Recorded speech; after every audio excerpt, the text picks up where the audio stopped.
I am Udav Khosla, a study master executive, and today I would like to answer a very frequently asked question, that is IELTS examination that was really tough, or it is just an exaggerated thing made by people? कि जो IELTS examination है वो वाकई इतनी मुश्किल है भी कि इन्हें सिर्फ बढ़ा चढ़ा कर दस्या गया है कुछ लोगों के through. So I would like to start with its meaning. जेड़ा एक क्वेश्चन आंसर कर दूंगा. IELTS the meaning की है. IELTS the full form जो the meaning करते हैं, which is International English Language Testing System, which clearly states कि IELTS is just अंग्रेजी भाषा ਨੂੰ ਪਰਖਣ ਦਾ ਇੱਕ ਜ਼ਰੀਆ.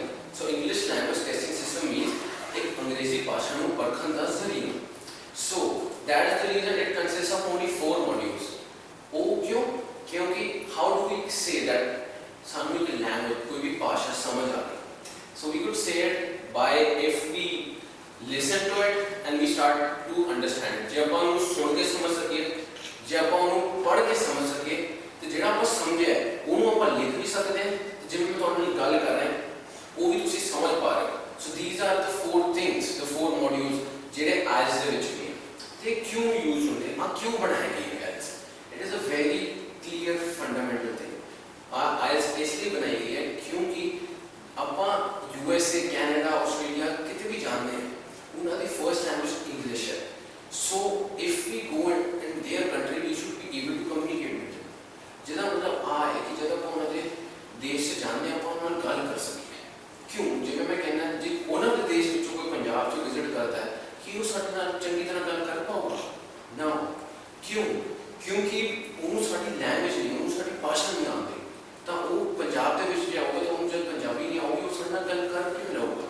ਸਰ ਆਹੀ ਗੱਲਾਂ ਜਿਹੜੀਆਂ ਹੈ ਕਿ ਆਪਾਂ ਉੱਥੇ ਜਦ ਕੰਮ ਕਰਾਂਗੇ, ਪੜ੍ਹਾਂਗੇ ਉਹਨਾਂ ਨਾਲ ਅਤੇ ਉਹਨਾਂ ਨਾਲ ਗੱਲਾਂ ਕਰਾਂਗੇ, ਤਾਂ ਆਪਾਂ ਇਹ ਚੀਜ਼ਾਂ ਫੇਸ ਨਾ ਕਰੀਏ, ਆਪਾਂ ਪ੍ਰੋਬਲਮਸ ਫੇਸ ਨਾ ਕਰੀਏ. ਇਸੇ ਚੱਕਰ 'ਚ ਉਹਨਾਂ ਨੇ IELTS ਐਗਜ਼ਾਮੀਨੇਸ਼ਨ ਬਣਾਈ. ਇਹਨੂੰ ਆਪਾਂ ਦੂਜੇ ਸਵਾਲ ਦੇ ਕੋਲ ਜਾਈਏ ਕਿ how would we improve that? So it is a very easy way to improving it. ਜੇ ਆਪਾਂ ਸਟਾਰਟ ਕਰੀਏ ਲਿਸਨਿੰਗ ਦੇ, we could improve listening by watching movies and listening to songs.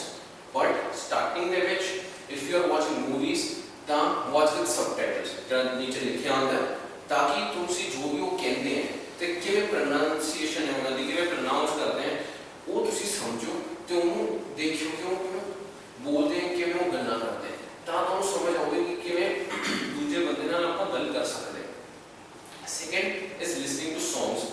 But starting ਦੇ ਵਿੱਚ ਆਈ ਵੁੱਡ ਰეკਮੈਂਡ, ਮੈਂ ਤੁਹਾਨੂੰ ਸਲਾਹ ਦੇਵਾਂਗਾ ਕਿ ਤੁਸੀਂ ਲਿਰਿਕਸ ਦੇ ਨਾਲ ਸੁਣਿਓ. ਕਿਉਂ? ਕਿਉਂਕਿ ਉਹ 2-2 ਮਿੰਟ ਦੇ ਗਾਣੇ ਹੁੰਦੇ ਨੇ ਜਿਹਦੇ ਵਿੱਚ ਸਾਨੂੰ ਜੇ ਆਪਾਂ ਉਵੇਂ ਸੁਣਨ ਤਾਂ ਸਾਨੂੰ ਪ੍ਰੋਬਲਮਸ ਫੇਸ ਕਰ ਸਕਦੇ ਹਾਂ ਆਪਾਂ.